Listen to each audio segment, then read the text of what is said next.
आज की पहली खबर। इंडियन एयरफोर्स के 11 बेस रिपेयर डेपो ने एक मेजर अचीवमेंट हासिल की है। डेपो ने इंडियन नेवी के MiG-29 के फाइटर जेट के इजेक्शन सीट को सक्सेसफुली ओवरहॉल किया है। ये काम पहले रशिया में होता था, लेकिन अब इंडिया ने इस क्रिटिकल मेंटेनेंस कैपेबिलिटी को इंडिजिनस लेवल पर अचीव कर लिया है। इस डेवलपमेंट से मेंटेनेंस टर्नअराउंड टाइम कम होगा और फॉरेन डिपेंडेंसी भी रिड्यूस होगी। ये आत्मनिर्भर भारत इनिशिएटिव के लिए एक बड़ा स्टेप माना जा रहा है। आज की दूसरी खबर, BEL's new clean room facility in Nagpur. Bharat Electronics Limited Agra में एक specialised clean room facility establish कर रहा है। यह फैसिलिटी इलेक्ट्रॉनिक वॉरफेयर सिस्टम्स और इलेक्ट्रो ऑप्टिक इक्विपमेंट के मेंटेनेंस और सर्विसिंग को सपोर्ट करेगी।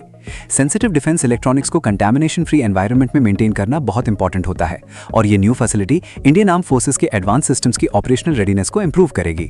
आज की तीसरी खबर, Rolls Royce and HAL manufacturing expansion. Rolls Royce और हिंदुस्तान एरोनॉटिक्स लिमिटेड के जॉइंट वेंचर ने तमिलनाडु में 12 वे का मैन्युफैक्चरिंग एक्सपेंशन का इनॉग्रेशन किया है। इस फैसिलिटी में जेट इंजन कंपोनेंट्स मैन्युफैक्चर किए जाएंगे, जो फ्यूचर मिलिट्री और सिविल एविएशन प्रोग्राम्स को सपोर्ट करेंगे। ये पार्टनरशिप इंडिया को ग्लोबल एरोस्पेस सप्लाई चेन में और स्ट्रॉन्ग पोजीशन देने वाली है। आज की चौथी खबर, P8I heavy maintenance agreement. GMR एरोटेक्निक ने बोइंग डिफेंस इंडिया के साथ एग्रीमेंट साइन किया है, जिसके अंडर इंडियन नेवी के P8I मैरीटाइम पेट्रोल एयरक्राफ्ट का हैवी मेंटेनेंस हैदराबाद में किया जाएगा। P8I एयरक्राफ्ट इंडियन नेवी की एंटी सबमरीन वॉरफेयर और मैरीटाइम सर्वेलेंस कैपेबिलिटीज का बैकबोन है। इंडिया में हैवी मेंटेनेंस कैपेबिलिटी डेवलप होने से फ्लीट अवेलेबिलिटी और ऑपरेशनल एफिशिएंसी दोनों इंप्रूव होंगी।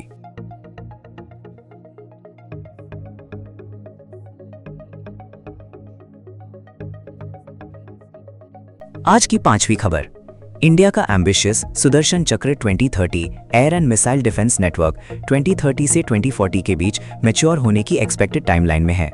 ये इंटीग्रेटेड लेयर डिफेंस आर्किटेक्चर होगा, जिसमें S-400, XRSAM, आकाश सिस्टम्स और मल्टीपल रेडार नेटवर्क्स एक यूनिफाइड शील्ड के रूप में काम करेंगे। इसका objective ballistic missiles, cruise missiles, drones और एनिमी एयरक्राफ्ट के अगेंस्ट मल्टीलेयर प्रोटेक्शन प्रोवाइड करना है। आज की छठी खबर, L&T and Exail partnership for mine counter measures. Larsen and Toubro ने फ्रेंच डिफेंस फर्म एक्साइल के साथ पार्टनरशिप अनाउंस की है। ये कोलैबोरेशन इंडियन नेवी के लिए advanced unmanned mine counter measure sweet provide करेगा। इसमें अनमैन्ड अंडर वाटर व्हीकल्स और ऑटोनोमस सिस्टम्स यूज होंगे, जो नेवल माइंस डिटेक्ट और न्यूट्रलाइज कर सकते हैं बिना ह्यूमन रिस्क के। आज की सातवीं खबर, Armenia interested in Indian Pinaka systems. Armenia अब इंडियन डिफेंस सिस्टम्स में और ज्यादा इंटरेस्ट दिखा रहा है। रिपोर्ट्स के according Armenia local production of Pinaka rocket systems और आर्टिलरी एम्यूनेशन एक्सप्लोर कर रहा है। इस मूव का purpose war time supply continuity maintain करना है।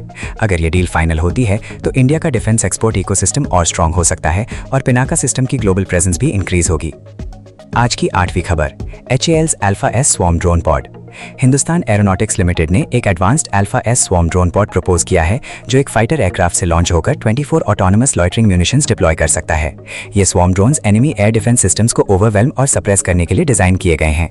फ्यूचर वॉरफेयर में स्वॉर्म टेक्नोलॉजी को गेम चेंजर माना जा रहा है और इंडिया भी अब रैपिडली इस डोमेन में प्रोग्रेस कर रहा है।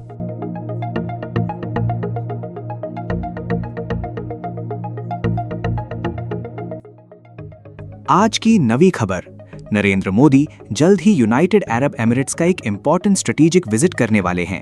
इस विजिट में फोकस एनर्जी सिक्योरिटी पर रहेगा, जिसमें LPG supply, strategic petroleum reserves और अल्टरनेटिव एनर्जी ट्रांसपोर्ट रूट्स जैसे की इश्यूज डिस्कस होंगे। इंडिया अपनी लॉन्ग टर्म एनर्जी सिक्योरिटी को स्ट्रेंथन करने के लिए गल्फ पार्टनर्स के साथ कोऑपरेशन और डीपन कर रहा है। एक्सपर्ट्स के मुताबिक ये विजिट इकोनॉमिक और स्ट्रेटेजिक दोनों पर्सपेक्टिव से काफी सिग्निफिकेंट माना जा रहा है।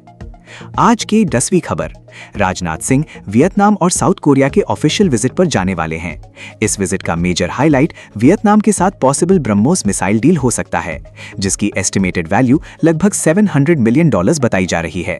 अगर ये अग्रीमेंट फाइनल होता है तो वियतनाम फिलीपींस के बाद ब्रह्मोस मिसाइल अक्वायर करने वाला नेक्स्ट फॉरेन कस्टमर बन सकता है।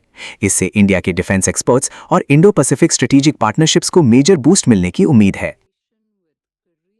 Thanks for watching 24/7 Defense News.